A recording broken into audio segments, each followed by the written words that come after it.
Bushcraft family here.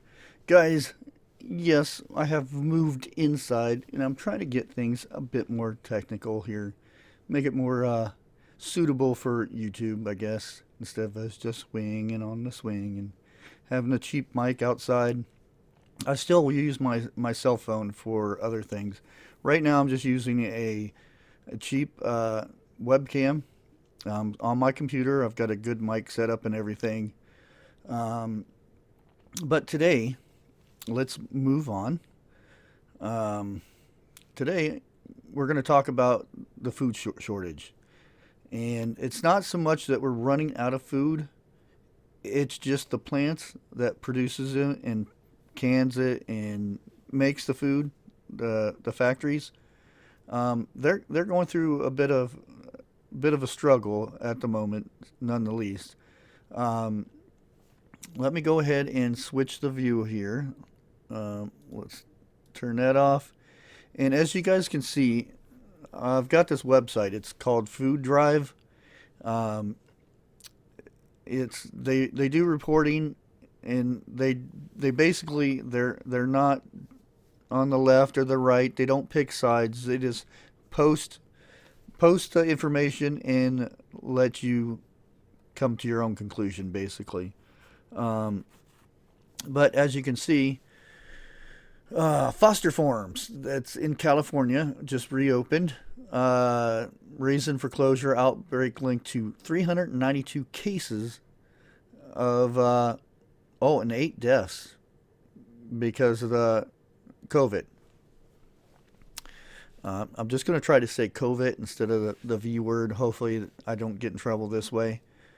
Um, but yeah, 1,400 workers were impacted, not to mention the time off for um,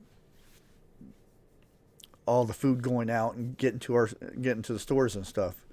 Um, Now I double checked these places. I went to their websites and checked, and they posted that they were closed at certain times and everything. So this is true. I mean, it's not a bunch of made up stuff. S&S Foods from California, they're closed. It doesn't really say anything other than just 58 employees tested positive. It doesn't say how many impacted. Everybody that works there basically. Um, Order closure. Yeah, the Department of Health closed them down evidently. So that's probably pretty bad when they get closed down that way. California again, Mission Food, uh, tortillas they make. So they were closed down. 40 employees positive for COVID. Golden State Food Corporation, type dressing, sauces, and condiments. They're closed. 43 I'll learn to talk. Trust me. 43 employees tested positive for the virus. COVID. Almost said it. We got Pacific Seafoods. They reopened. Um, more than 100 employees tested positive for COVID. Um, that's seafood going down for uh, a, a, about a month. Looks like a little over a month, maybe.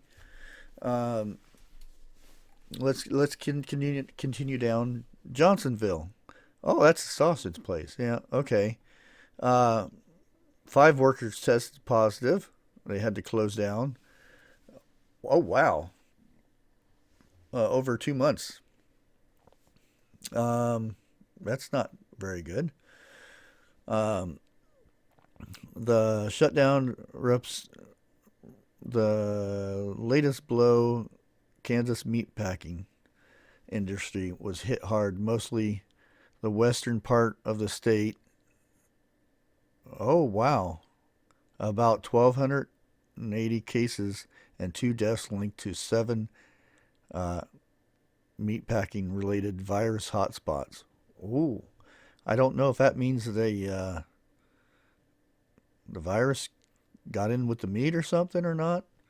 Not sure. That might be why it closed down for so long. Reopened. Smithfield Foods.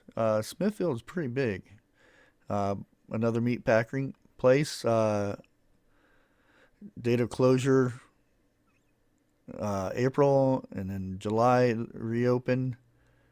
The plant receives raw materials from companies in Sioux Falls, South Dakota facility, which was closed. Okay, so if they don't got no meat, they can't pack it up or process it or whatever. Another Smithfield Foods, 28 employees, but they're reopened. So you got to figure when one of those employees gets infected, they have to shut everything down. They have to clean the whole line. Basically, the whole plant gets shut down. You have people coming in, clean it, and then they bring them back in, test them, and do it all over again. Another Smithfield, that's probably the one that was closed, reopened 3 months down. It seems 783 workers tested positive. Wow.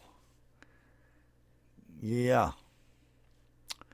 Um, Lamb Weston. This is in Oregon too. All they do potatoes. 100 employees tested positive. They were down for about a month. So you figure, guys.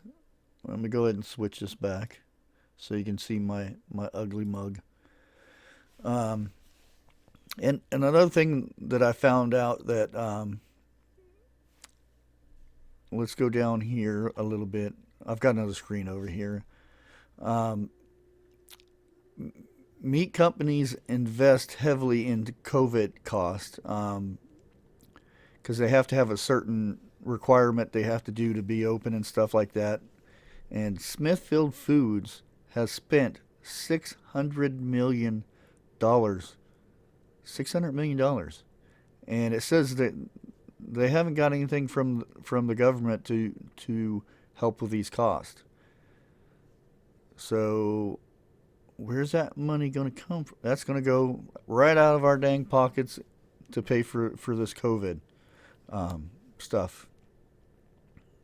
That's if we get the food in the store. That's the next thing. Um, and Tyson Foods spent 540 million. JBS U.S. Pilgrims spent 400 million. That's a lot of money. Well, you figure they have tons of plants. Smithfield is evidently pretty big. I know the private sector of meat processing places, um, they're backed up to like the end of next year to get um, your animal in there to get processed and stuff.